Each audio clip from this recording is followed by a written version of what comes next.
ہزاروں برس پہلے جب زمین ابھی جوان تھی اور سمندر اپنی گہرائیوں میں خاموشی سے سانس لے رہے تھے، تب کسی کو معلوم نہ تھا کہ نیلگوں پانیوں کے نیچے ایک بادشاہت بھی بستی ہے، مملکت حرہ۔ یہ بادشاہت انسانوں کی آنکھوں سے اوجھل تھی، مگر اس کے اندر ایک نورانی ملکہ کی روح سانس لیتی تھی، سیدہ حرہ، سمندر کی ملکہ۔ کہا جاتا ہے کہ سیدہ حرہ کا جنم اس لمحے ہوا جب چاند کی پہلی کرن سمندر کے سینے پر پڑی اور 7ویں لہر نے اس کرن کو اپنے اندر جذب کر لیا۔ اس روشنی سے ایک عورت ابھری، اس کے بال سمندری جھاگ جیسے سفید، آنکھیں گہرے نیلے پانیوں کی طرح پرسکون، اور آواز ایسی کہ جیسے ساحل سے ٹکرا کر لہر خود گنگنانے لگے۔ سیدہ حرہ کو محافظہ بحر کہا گیا۔ اس کا کام تھا سمندر کے ہر جاندار کی حفاظت، خواہ وہ ننھا سا موتی ہو یا دیو کامت ویل۔ اس کی سلطنت میں انصاف کا ایک ہی قانون تھا، جو فطرت سے وفا کرے سمندر اس کا دوست ہے، جو فطرت سے بے وفائی کرے سمندر اس کا دشمن۔ ایک رات جب زمین پر پہلی بار انسان نے سمندر میں آگ پھینکی، یعنی لوہے کی کشتیوں کے ذریعے تیل جلایا، تو سمندر کراہ اٹھا، لہر در لہر اس آگ کو بجھانے کے لیے چیخنے لگی۔ اسی لمحے سیدہ حرہ نے اپنی آنکھیں کھولیں۔ اس نے دیکھا کہ اس کے نیلے آسمان کے نیچے زہر گھل رہا ہے۔ اس نے اپنے 7 محافظوں کو بلایا، مرائس، نیریا اور سورین، اور کہا کہ انسان نے روشنی پانے کی کوشش میں اندھیرا جگایا ہے۔ اب سمندر جاگے گا، لیکن نرمی سے نہیں، طاقت سے۔ پھر اس نے سمندر کی تہہ سے اپنی نکرئی نیزہ اٹھایا جس پر موریجان کے نشان تھے، اور لہر کو حکم دیا کہ وہ دنیا کو یاد دلائے کہ سمندر خاموش ضرور ہے مگر بے بس نہیں۔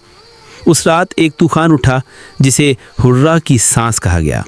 کہتے ہیں اس طوفان کے بعد جو کشتی بچے، اس کے کپتان نے ساحل پر جا کر یہ الفاظ لکھے: ہم نے صرف پانی کو للکارا تھا، مگر جواب ایک ملکہ نے دیا۔ طوفان کے بعد کئی دن تک سمندر خاموش رہا، نہ لہریں گرجیں، نہ پرندے گزرے۔ ایسا لگتا تھا جیسے سمندر خود اپنے بنائے طوفان سے شرمندہ ہو گیا ہو۔ پھر ایک دن ایک زخمی جہاز بہتا ہوا سیدہ حرہ کے محل کے قریب آ نکلا۔ جہاز پر ایک ہی انسان زندہ بچا تھا، ایک نوجوان ملا جس کا نام یوسف تھا۔ وہ ہوش و حواس سے بیگانہ سمندر کے رحم پر پڑا ہوا تھا۔ جب سیدہ حرہ نے اسے دیکھا تو اس کے دل میں پہلی بار رحم کی لہر اٹھی۔ وہ سوچنے لگی کہ یہی وہ مخلوق ہے جس نے سمندر کو جلایا، مگر یہ بھی تو خود مانی ہے، شاید اسے سزا سے زیادہ سمجھ کی ضرورت ہے۔ اس نے اپنے موتی جیسے ہاتھوں سے پانی چھوا، اور لہر نے یوسف کو آہستہ آہستہ محل کے کنارے پہنچا دیا۔ جب یوسف نے آنکھیں کھولیں، اس نے ایک منظر دیکھا جو کسی خواب سے کم نہ تھا۔ چاندنی میں نیلا تاج پہنے ایک عورت جس کے ارد گرد موتی تیر رہے تھے، آواز دی: اے زمین کے بیٹے، تو آگ لے کر آیا مگر پانی نے تجھے بچایا، کیوں؟ یوسف نے سر جھکا کر کہا: میں اپنے لوگوں کے حکم پر چلا تھا حرہ، میں سمندر کو دشمن نہیں جانتا، مگر لوگ سمجھتے ہیں کہ وہ ان کا غلام ہے۔ یہ سن کر سیدہ حرہ کی آنکھوں میں نمی آ گئی۔ اس نے کہا: انسان ہمیشہ وہی چیز تباہ کرتا ہے جس سے وہ ڈرتا ہے۔ تمہیں یاد رکھنا ہوگا، سمندر تمہارا غلام نہیں بلکہ تمہارا سایہ ہے۔ تم جتنے بے رحم بنو گے، سمندر اتنا ہی بے قابو ہو جائے گا۔ یوسف اس کے قدموں میں گر پڑا۔ اس نے وعدہ کیا کہ وہ واپس جا کر لوگوں کو سمندر کا پیغام دے گا کہ پانی زندگی ہے، طاقت نہیں۔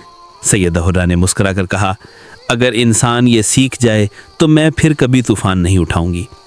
پھر اس نے اپنے نکرے انگوٹھی پانی میں ڈبوئی اور یوسف کے ہاتھ میں رکھی، کہا: یہ اس وعدے کی نشانی ہے، جب بھی انسان بھول جائے یہ انگوٹھی سمندر کی آواز واپس لائے گی۔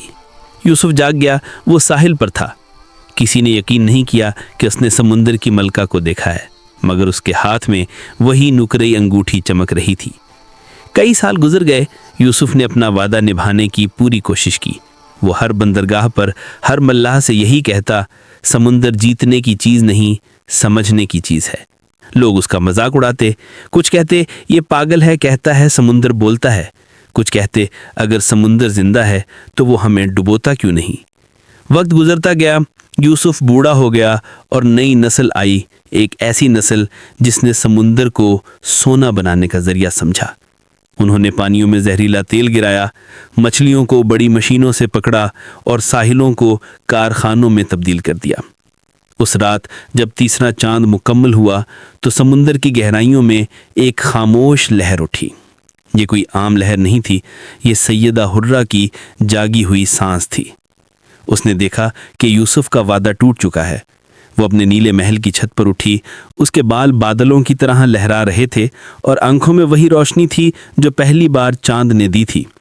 मैंने इंसान को समझाया मगर उसने समझने से इनकार कर दिया। अब वो समुंदर से नहीं डरता, इसलिए समुंदर को उसे याद दिलाना होगा कि खौफ कभी नहीं मरता। उसने अपने हाथों को आसमान की तरफ उठाया और समुंदर में 9 लहरें पैदा की। हर लहर एक गुनाह की सज़ा थी।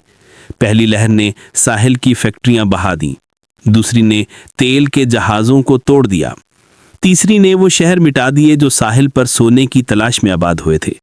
लोग चीखने लगे मगर उनकी चीखें पानी में गुम हो गई। सैयदा हुर्रा के चेहरे पर आंसू बह रहे थे क्योंकि वो सज़ा नहीं देना चाहती थी मगर अब वो खामोश नहीं रह सकती थी।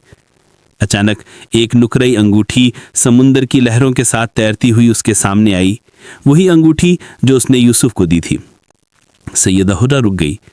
उसने वो अंगूठी अपने हाथ में ली और कहा, अभी शायद इंसान ख़त्म नहीं मगर उसकी रूह को जगाने का वक्त है। फिर उसने समुंदर से कहा, लहर को रोक दो, जो समझता नहीं उसको डुबोया नहीं जाता, उसको आईना दिखाया जाता है। और तूफान थम गया। मगर उस दिन के बाद दुनिया के कई साहिलों पर लोगों ने एक अजीब मंजर देखा। हर लहर के साथ एक सरगोशी आती, जैसे कोई कह रहा हो, याद रखो समुंदर सुन रहा है। तूफान थम चुका था लेकिन जमीन पर वो निशान बाकी थे जो समुंदर छोड़ गया था। शहर तबाह हो चुके थे, कश्तियां रेजा रेजा और साहिल की रेत पर वही नुकरई अंगूठी पड़ी थी जो कभी यूसुफ के हाथ में थी। ये अंगूठी एक छोटे से लड़के ने देखी। उसका नाम था रेहान। वो सिर्फ 10 बरस का था मगर आंखों में अजीब सी रोशनी थी, ऐसी जो खौफ से नहीं समझ से पैदा होती है।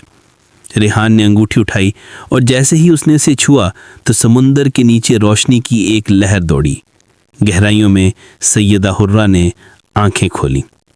ये लम्स ये किसी मासूम का है, उसने आहिस्ता कहा। शायद फितरत ने एक नया पैगाम भेजा है। सैयदा हुर्रा ने पहली बार समंदर की लहरों को नरम हवा में बदला। उसने एक नीली लहर भेजी जो सीधी रेहान के कदमों तक पहुंची। रेहान चौंक गया। पानी ने उससे बात की। पानी की लहरों से एक आवाज आई, पुरसकून, गहरी मगर मेहरबान। ऐ जमीन के बच्चे, तू कौन है? रेहान ने हैरत से कहा, मैं वो हूं जो समुंदर को दुश्मन नहीं समझता, मैं बस उसकी बात सुनने आया हूं। सैयदा हुर्रा की मुस्कुराहट में रोशनी फैल गई। उसने कहा, पहले तुम्हारे बड़ों ने आग जलाई, फिर तुम्हारे आबा ने तूफान जगाए, लेकिन तू रोशनी लाया है। शायद अब वक्त है कि समुंदर और जमीन एक नया अहद करें। रेहान ने पूछा, क्या मैं कुछ कर सकता हूं मलिका हुर्रा? उसने कहा, हाँ मेरे बच्चे, इंसान समुंदर से जो लेता है वो लौटाना भी सीखे। तू जा अपने लोगों को बता, पानी को बचाना जमीन को बचाना है। अगर वो भूल जाएं तो ये अंगूठी दिखाना, ये उन्हें मेरी याद दिलाएगी। रेहान ने अंगूठी सीने से लगा ली और उस दिन से उसने अपना अहद निभाना शुरू किया। वो साहिल के करीब पौधे लगाता, प्लास्टिक के कचरे को हटाता और हर बच्चे को ये कहानी सुनाता कि समुंदर जिंदा है और वो हमसे बात करता है अगर हम सुनना चाहें। वक्त गुजरता गया। रेहान बड़ा हुआ और उसकी तालीम और पैगाम ने दुनिया में एक ब्लू अर्थ नामी तहरीक शुरू कर दी, जिसका मकसद था समुद्रों को दोबारा सांस दिलाना। और समुंदर के नीचे सैयदा हुर्रा अपनी नीली सल्तनत से मुस्कुरा कर कहती, इंसान ने आखिरकार समझना शुरू कर दिया है। शायद अब मैं फिर सो सकती हूँ क्योंकि उम्मीद जाग चुकी है। चांदनी में समुंदर चमक उठा और जब लहरें साहिल से टकराती तो लगता जैसे वो अब भी कह रही हों, रेहान याद रखना, जो समुंदर को सुन ले वो कभी तबाह नहीं होता। साल बीत गए। रेहान अब एक नौजवान बन चुका था। दुनिया ने उसके पैगाम को सुना और आहिस्ता आहिस्ता एक नया दौर शुरू हुआ। ब्लू अर्थ तहरीक अब सिर्फ एक मुहिम नहीं थी, ये एक तर्ज जिंदगी बन चुकी थी। लोग समुद्रों को दोबारा साफ करने लगे। प्लास्टिक के बजाय मिट्टी, बांस और पौधों के सामान इस्तेमाल होने लगे। साहिलों पर अब शोर नहीं बल्कि सुकून की लहरें थीं। मछलियां वापस आ गई थीं और वेल फिर से गाने लगी थीं।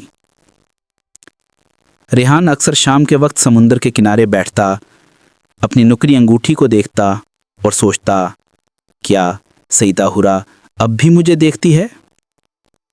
एक रात जब चांद मुकम्मल था और आसमान नीला चमक रहा था, रेहान को लगा जैसे समुंदर की लहर उससे बात कर रही हो।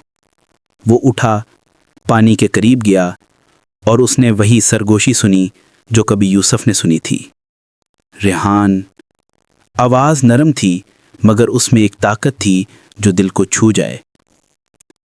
रेहान ने कहा, मलका हुरा, क्या वाकई तुम हो?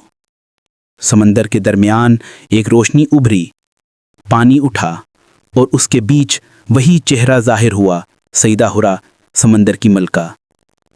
अब उसकी आंखों में सुकून था और चेहरे पर मां जैसी नरमी। रेहान, तुमने वो कर दिखाया जो सदियों में कोई इंसान ना कर सका। तुमने समुंदर से नहीं, अपने ज़मीर से सुलह की है। अब मैं जा सकती हूँ क्योंकि मेरा मकसद पूरा हो गया। रेहान ने आंखों में आंसू लिए कहा, ना जाओ मलिका हुरा, दुनिया को अभी तुम्हारी ज़रूरत है। सईदा हुरा ने मुस्कुरा कर कहा, नहीं, दुनिया को अब मेरी नहीं, मेरी तालीम की ज़रूरत है, और वो तालीम तुम्हारे दिल में ज़िंदा है। याद रखना, जब कभी इंसान फिर भटकेगा, एक नया रेहान जन्म लेगा। फिर उसने आहिस्ता आहिस्ता समुंदर में अपना हाथ डबोया, पानी नीला चमकने लगा और समुंदर से एक दुआ उठी, ऐसी दुआ जिसने पूरी ज़मीन को जगा दिया। ऐ इंसान, जब तू ज़मीन से मोहब्बत करे तो समुंदर खुद तेरे लिए झुक जाएगा। जब तू फितरत से जुड़ेगा तो फितरत तुझे पहचानेगी, क्योंकि ज़मीन, पानी और इंसान एक ही रूह के तीन रंग हैं। चांदनी की रोशनी में सईदा हुरा की शबी आहिस्ता आहिस्ता तहलील होने लगी। रेहान ने आखिरी बार उसे देखा और उसकी आंखों में सुकून की लहर तैर गई। उसने आसमान की तरफ देखा और कहा, मलिका हुरा, तुम समुंदर की नहीं, इंसानियत की भी मलका थीं। तुमने हमें सिखाया कि ताकत खामोशी में है और नजात समझ में। इसके बाद जब कभी चांदनी रात में समुंदर चमकता तो लगता जैसे पानी खुद मुस्कुरा रहा हो। लोग कहते, ये सईदा हुरा की दुआ है जो अब समुंदर के साथ बहती है। इख्तिताम। यूं सईदा हुरा समुंदर की मलिका की कहानी एक तूफान से शुरू होकर एक दुआ पर ख़त्म होती है। ये कहानी हमें याद दिलाती है कि फितरत कभी दुश्मन नहीं, बस हमें उसकी ज़बान समझने की ज़रूरत है। सईदा हुरा हमें याद दिलाती है कि ज़मीन, समुंदर, दरख्त और आसमान, ये सब हमारे मुखालिफ नहीं बल्कि हमारे साथी हैं। आज इंसान ने तरक्की के नाम पर फितरत को नुकसान पहुंचाया, समुंदर में जहर घोला, जंगलात काट डाले, लेकिन हकीकत ये है कि अगर हम फितरत से दुश्मनी करेंगे तो हम खुद अपना ही नुकसान करेंगे। दो ताकत नहीं, समझ ही असल नजात है। इंसान ने हमेशा कुदरत को जीतने की कोशिश की, लेकिन सईदा हुरा की कहानी बताती है कि असल ताकत समझने में है, मोहब्बत में। रेहान ने समुंदर को नहीं जीता, उसको सुना। आज हमें भी यही करना है। पानी, हवा, ज़मीन, सबको सुनना सीखना है। 3, हर नस्ल के पास दुरुस्तगी का मौका होता है। यूसुफ की नस्ल ने समुंदर को बर्बाद किया, لیکن ریحان کی نسل نے اسے دوبارہ زندہ کیا۔ یہ پیغام ہے کہ اگر پچھلی نسلیں غلطی کرتی ہیں تو نئی نسل کے پاس درست کرنے کا موقع ہمیشہ ہوتا ہے۔ آج کے نوجوان جیسے کہ آپ وہ ریحان بن سکتے ہیں جو دنیا بدل دے۔ 4. امید کبھی نہیں مرتی۔ جب سب کچھ ختم ہوتا دکھائی دیا تب بھی سیدہ حورا نے امید نہیں چھوڑی۔ اس نے کہا جو سمجھتا نہیں اسے ڈوبا نہیں جاتا، اسے آئینہ دکھایا جاتا ہے۔ یہ ہمیں سکھاتا ہے کہ ہمیں دوسروں کو سمجھانے کے لیے رحم اور علم کے ساتھ کام کرنا چاہیے، نہ کہ غصے سے۔ 5. زمین کی حفاظت انسان کی بقا ہے۔ آخر میں سیدہ حورا کی دعا یہ تھی، جب تو زمین سے محبت کرے تو سمندر خود تیرے لیے جھک جائے گا۔ یہ ایک عظیم سبق ہے۔ اگر ہم زمین کی حفاظت کریں گے، پانی کا خیال رکھیں گے تو زمین بھی ہمیں بچائے گی، ورنہ سب کچھ ہمارے ہاتھوں سے نکل جائے گا۔ دوست، آج کے دور میں جب ماحول بدل رہا ہے، پانی کم ہو رہا ہے اور انسان مشینوں میں گم ہوتا جا رہا ہے، سیدہ حورا کی کہانی ہمیں یاد دلاتی ہے کہ زندگی کی اصل طاقت فطرت سے جڑنے میں ہے، الگ ہونے میں نہیں۔